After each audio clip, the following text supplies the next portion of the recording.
kids, welcome to our channel. Today we're going to learn how to make colorful rainbow clouds. Let's get started. Take 6 ice cream sticks and paint them with different watercolors.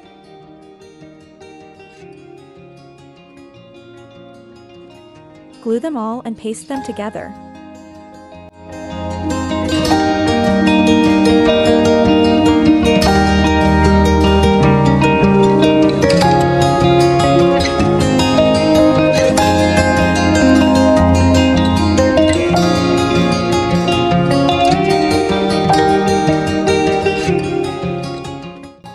Now take 5 cotton balls to make clouds.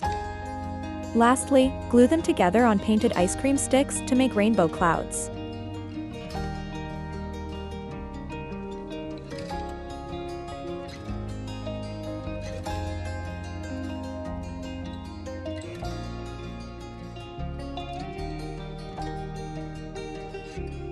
Aha!